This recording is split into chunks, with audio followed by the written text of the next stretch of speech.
So I think we're pretty much all set to go ahead and start boiling here right off. The only thing I got left to get together is the firewood.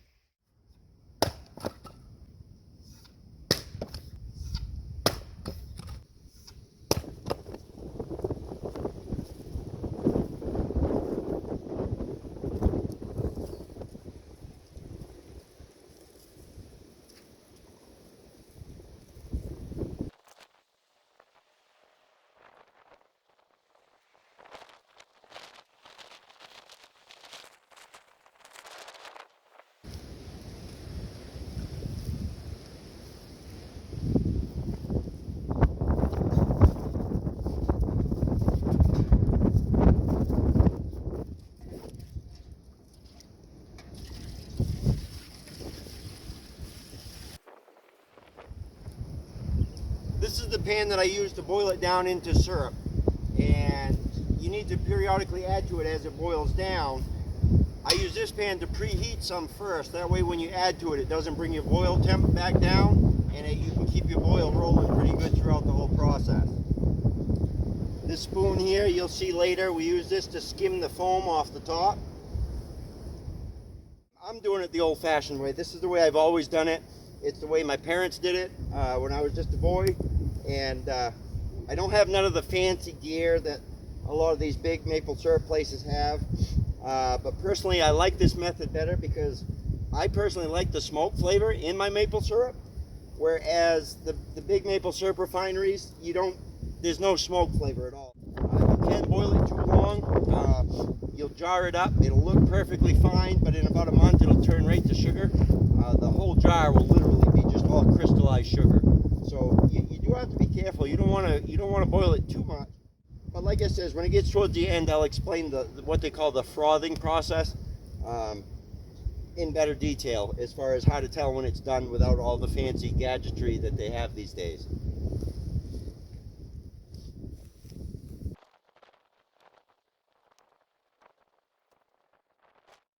So right now we're just waiting on the boil to start.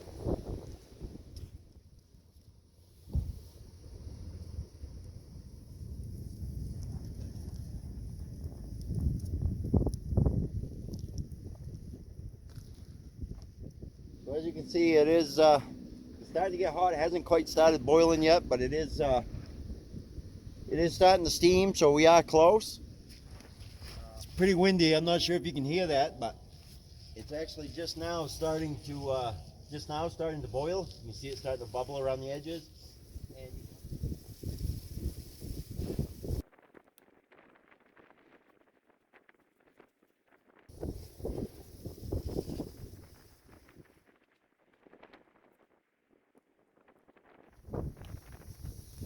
as you can see, the color has gotten quite a bit darker. It's starting to condense. We're going to go ahead and add some more preheated stuff to it and keep on boiling.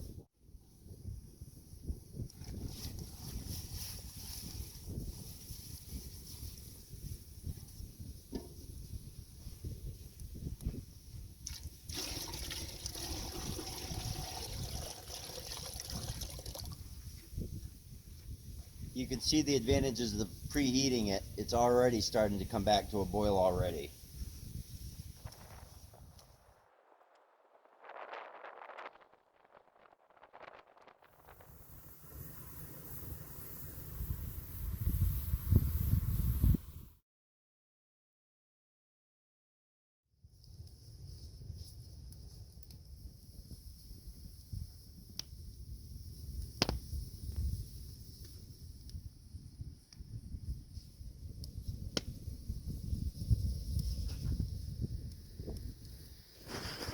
Trout boiling tonight, and I'm hoping I can get it on video. I got a visitor over here.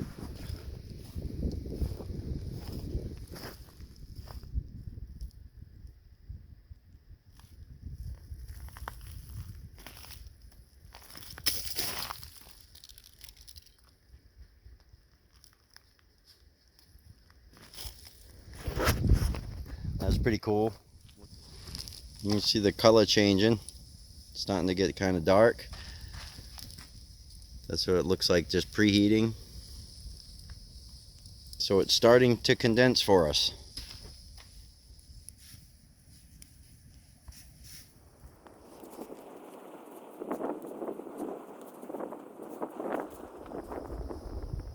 So I'm going to be out here the better part of the night boiling sap down, and it takes quite a while.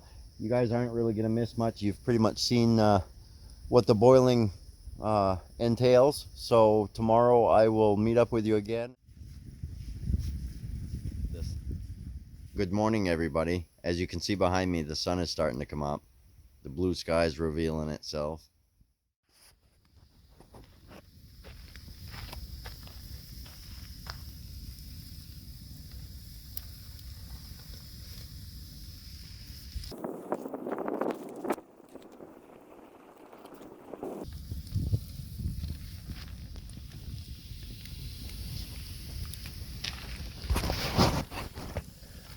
So as you can see, the sugars are definitely starting to condense, and there's a comparison for you. That's the stuff I'm preheating to put in here in just a little bit, but I wanted to show you before I did the difference.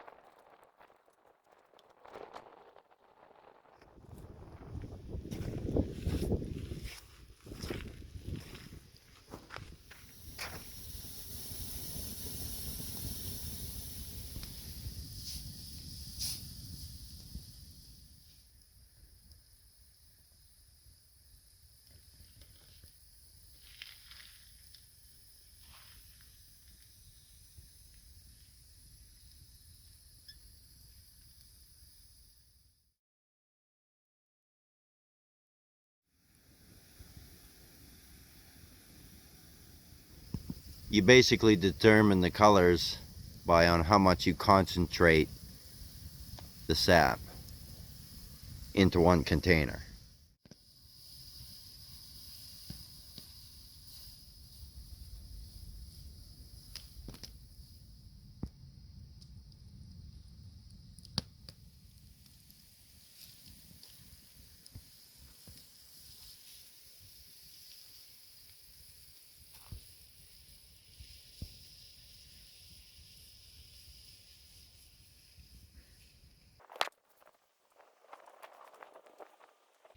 I guess the deer are gonna keep me company tonight, guys.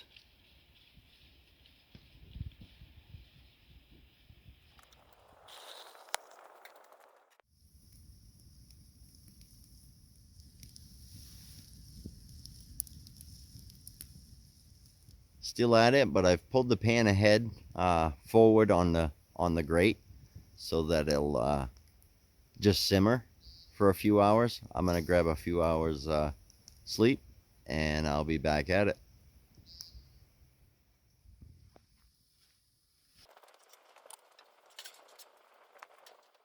So what I've saved for last is the most condensed.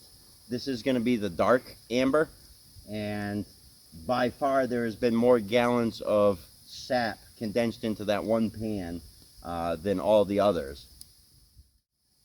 By froth, it foams up extremely rapidly, and ideally you want to let it do that no more than 3 times. If you do it any more than that, if you allow it to come to a froth and foam really heavily, really quickly, more than 3 times, chances are your maple syrup's going to turn to rock sugar right in the jar. It'll look all fine when you put it in the jar, but if it sits on the shelf for any more than a few weeks to a month, you're going to start to notice that the syrup actually starts to crystallize and turn into sugar, which is still very good. It's great in morning coffee for sure.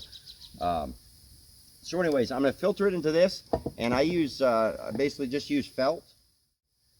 Fold it in half, fold it in half again, and then you just open up one of these pockets, okay? And now you've got a nice felt funnel, and that's gonna, first off, I'm gonna do this into this pan first to get most of the contaminants out. I will put these filters inside of this rigging. This is basically used common home canning tools. Put the filter in here, put the jar underneath, and then filter the syrup through here into the jars. Got regular just canning jar lids, and once it's in the jars, those jars are extremely hot, and this is used for canning as well. Essentially, this is just to pick up the jars when they're hot so you can handle them. You don't need it super hot, otherwise you're gonna false froth it, basically make it foam prematurely, and we don't want to do that. So a nice gentle boil at this point is all we need. We don't need an absolute rolling boil. As you can see, the color is coming around very, very nicely. This is going to be a really nice dark deep amber with a whole bunch of smoke flavor in it as well. Absolutely love the smoke flavor. And as you can see, that's just a nice gentle boil right now. And whereas there is so much sugar condensed in there, you definitely, like I said, don't want to overboil. Otherwise it will froth on you prematurely. If you listen really closely, you'll hear the bubbles kind of snapping.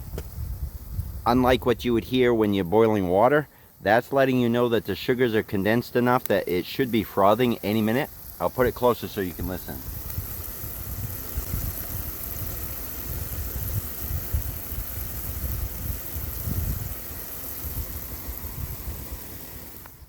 I wish there was such a thing as smell-o-vision.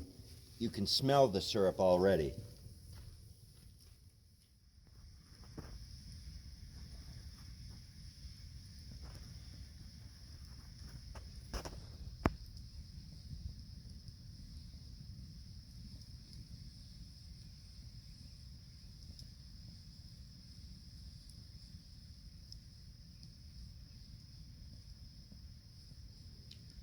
These deer have been keeping me company for the last couple days. Okay, it is winding down to the moment of truth here before too long. The color's where I want it, as well as the concentration. I also wanted to mention the concentration does more than just change the color and make it darker the more you concentrate it. It also influences the flavor as well, which would only make sense. The more concentration, the more sugars, the more flavor, the more smoke.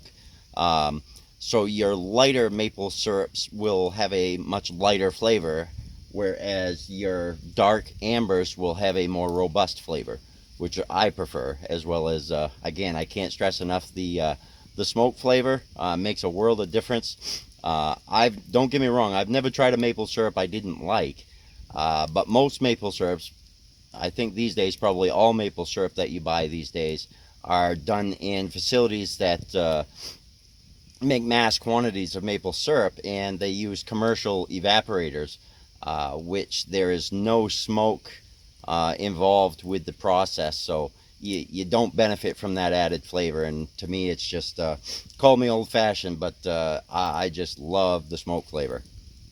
And I wanted to share another tip that's pretty important. If I was going to give one piece of advice for someone that wanted to do this, especially for the first time, don't ever, I'll repeat it again, do not ever do this whole process indoors. You can finish it off once I get this down to the point where it goes through the froths that I need, where it foams up. You can finish it inside, but even then you want to be careful. The reason being, you see the steam coming off there? Regardless that most of the sugar stays in the maple syrup itself, that steam is completely full of sugar. So if you can only imagine, if you boiled this, I've been boiling now for 3 days straight, and if I boiled every bit of this in my home, everything, I was going to say the walls, but the ceiling, the walls, furniture, every single thing is going to be coated in a slick of sticky sugar residue. And you will literally have to wash everything. I mean everything. It will coat every single thing in your home with a coat of sticky sugar. So avoid that at all costs. Do not boil indoors, the whole process. And if you do end with it, get it done fairly quickly and be done with it. Otherwise, you're going to be in a world of hurt. So, piece of advice there. And I wanted to show you the syrup again. The color right now is fantastic. It's just below the surface. and it just disappears. And you notice how I got a nice gentle boil right now, and that is because if it's a gentle boil now, what's going to happen is when it reaches the point of being done, it will froth correctly. If I boil it too hard right now, like I have been right along, just to concentrate it, if I was to continue that boil, it's going to prematurely froth, which will make it so it's not quite as thick as it should be.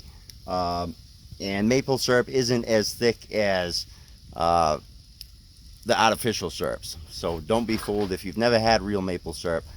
It is thinner than what you think, but most certainly is still a syrup. So anyways, a nice gentle boil right now, nice slow boil, and that'll prepare me better for the froths and make sure that I get it correctly. And the froths is basically the sugar is getting so concentrated that it'll literally foam up. I'm hoping to catch it on video. It's hard to catch sometimes, and using a cell phone to do all my filming is a bit challenging at times.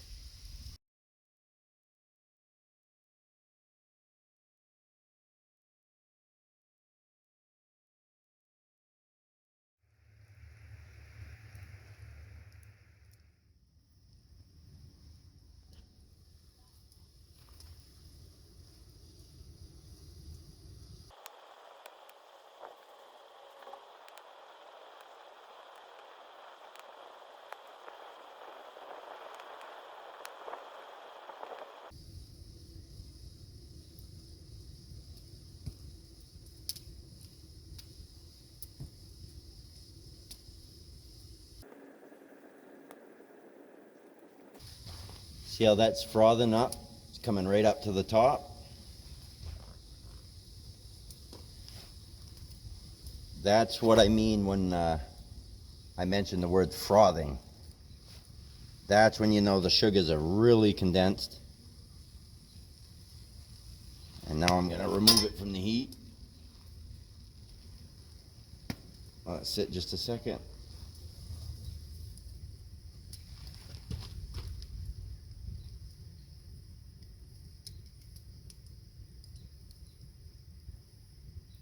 And then I'm going to allow it to do that one more time.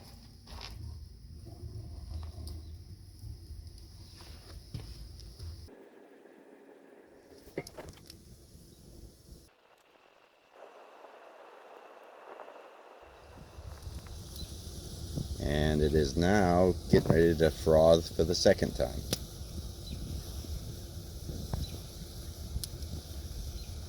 You can see how that foam's climbing right up the sides of the container, the pan.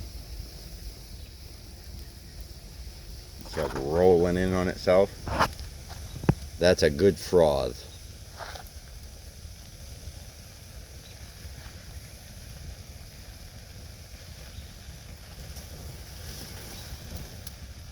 Remove it from the heat. Let it settle down.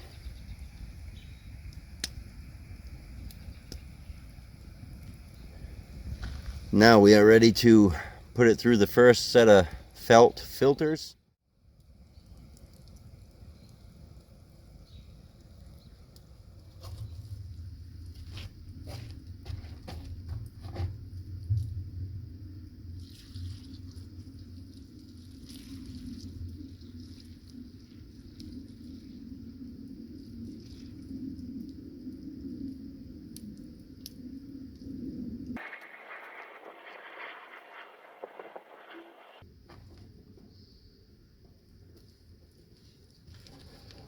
That, my friends, is what roughly 40 gallons of maple sap looks like, all boiled down and condensed. This is a 4.5 quart pan, and we're not quite full.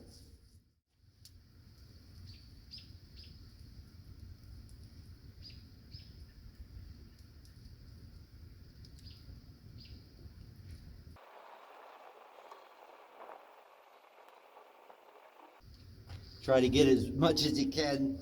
That's a lot of work to lose it by not letting it fully drip out.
So there you have it. That's Maine maple syrup, doing it one of the old-fashioned ways. As it turns out, I do believe I had way more than 40 gallons of sap total. I didn't actually count it, but I've got just about a gallon here, and I've got a few other colors as well. So I more than likely had around 50 to 60 gallons of sap total, and this is the result of that effort. So after all that hard work, I think I deserve a treat. And one of my most favorite ways to enjoy maple syrup is on vanilla ice cream. I know that maple syrup is typically thought of to go on pancakes or French toast, which French toast would be a close second to ice cream, but as well as using it for many different cooking recipes as well.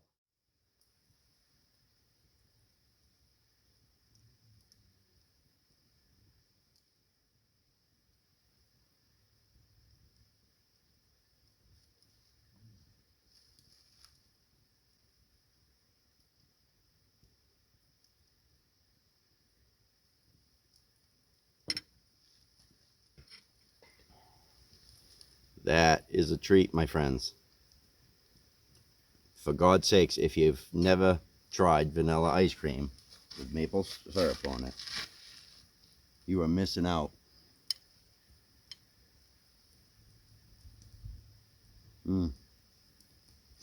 That is so good.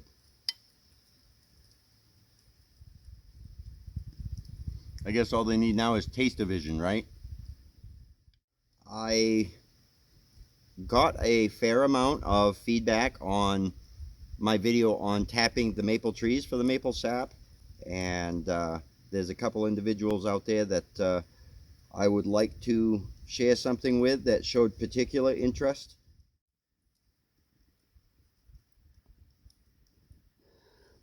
(2021) Shasta Valley Outdoorsman. Great guy on YouTube. You should check out his channel, Shasta Valley Outdoorsman.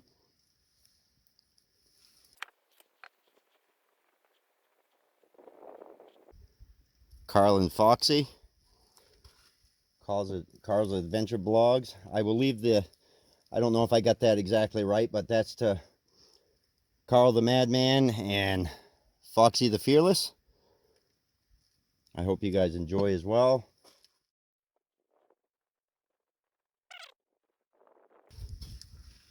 Some other good folks on YouTube as well, BlindOwl Bushcraft. I will leave the links for their channels in the description.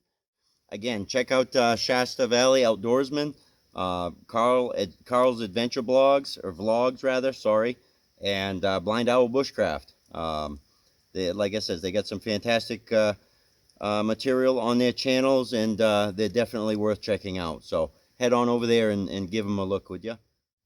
So anyways, guys, I hope you all enjoyed the video. I hope you guys, anybody who's never done this before, I hope you might have learned something. There is absolutely nothing magic about this at all.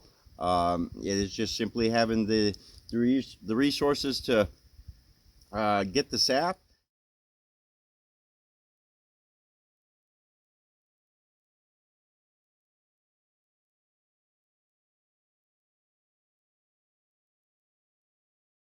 I'd like to thank you all for watching. I hope I was able to entertain you at least a little bit.